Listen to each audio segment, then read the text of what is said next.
You ever get up after a long workday or binge watch a session and feel like your back just aged 10 years in a second? You stretch, crack your neck, maybe roll your shoulders a bit, but deep down, you know you've been sitting for way too long. And guess what? Your body is keeping score. It's easy to lose track of time when you're focused on something, but if you're not taking care of your body, you're basically running on a system that's slowly shutting down. What's up, everyone? Welcome back to the podcast, where we keep it P with a bit of Z. I'm your host Zifik, and today we're talking about something that a lot of us probably ignore way too often: exercise. Now wait. Wait a minute! Wait. Lock in.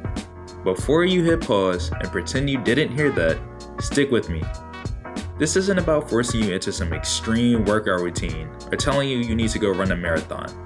This is about why movement is essential, especially if you're someone who sits for long hours at a desk, in front of a screen, or during long commutes. And to be honest, this might just be for me because I do all three. I'm breaking it down into 3 key points: why a sedentary lifestyle is hurting you more than you think, the realistic ways to start moving even if you hate exercise, and how movement actually improves focus, energy, and overall well-being. By the end of this, you'll not only see why exercising matters, but how you can start improving your health today without completely overhauling your lifestyle. Now let's get into it. First up, let's talk about what happens when you sit for long periods. Most of us know that sitting for hours isn't great, but do you know what it's actually doing to your body?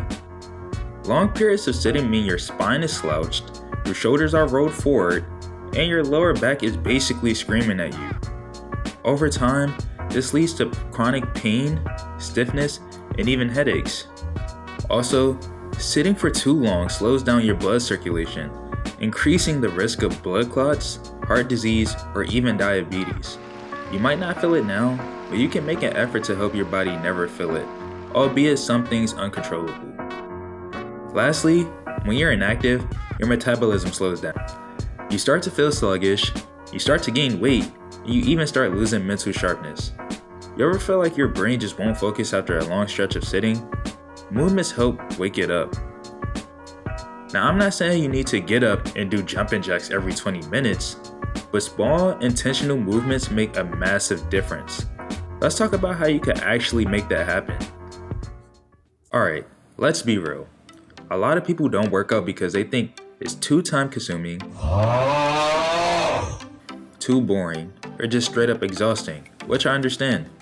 But that's often because we associate fitness with extreme workouts or painful gym sessions. The truth is, you don't have to go from 0 to 100 overnight.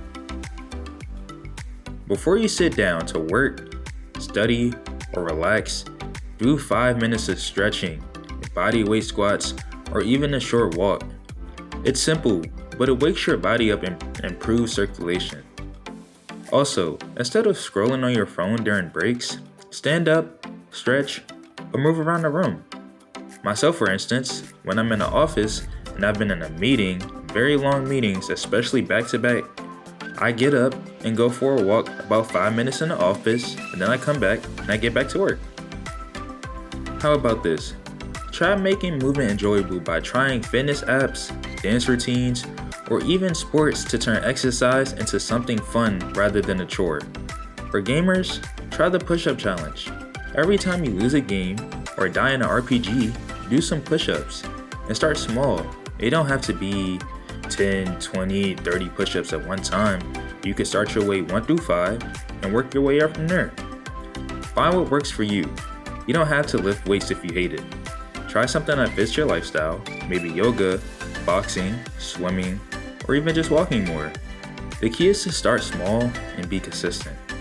Recently, about half a year now, I've been hitting the gym on a somewhat consistent basis. And I'm not going to sit here and say I go to the gym every day or as much as I should, but I at least try to get in the gym once a week and do other exercises when I can't go to the gym in my room. But when I first started, it was tough. I didn't know what I was doing, and I didn't know what machines to use, and I was barely making any progress. But it worked for me. I know the first step was just getting my foot in the door and doing something. Now, I've gained about 10 pounds and I've noticed a huge difference from how I looked in college, which I've been trying to do for a very long time. What I'm trying to say here is that I didn't start by doing something crazy or having a plan. I just went, found out what machines I like to use, and made it a habit.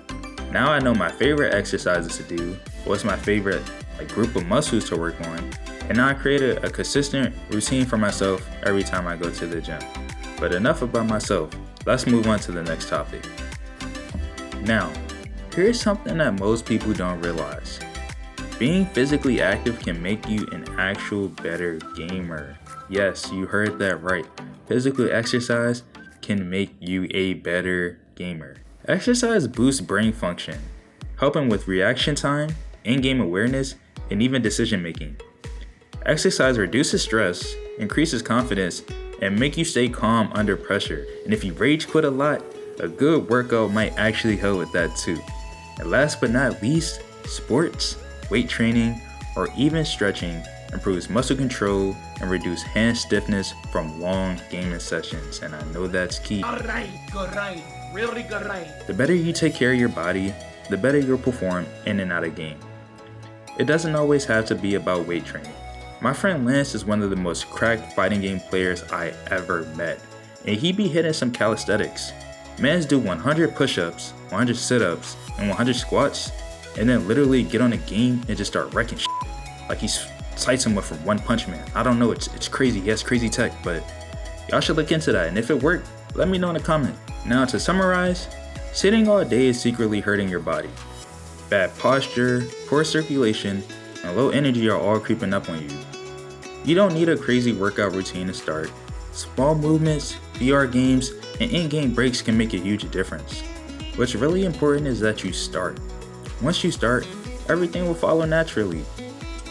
Lastly, fitness actually improves your gaming. Faster reflexes, better focus, and more stamina keep you at the top of your game. I'm not sure if y'all peeped the gameplay in the back, but recently, I've been putting work in Brawl, and I haven't played this game in months, and this is the best I've ever played. So here's the challenge. After this video, I want you to move, stretch, take a walk, do one small thing to break up that sitting streak. You don't have to change everything overnight, just start. But if you need some motivation, try out a fitness-based game or set up a reminder to move between matches. Your body and your gaming skills, again, well, thank you. That's it for today's episode. If this helped you, drop a like. Let's try to get this video to 10 likes, 10 healthy likes. And also, leave a comment and share this with someone who you think needs to hear it. And as always, this is Gamer Tips, where we keep it P with a bit of Z. See you next time in the next episode.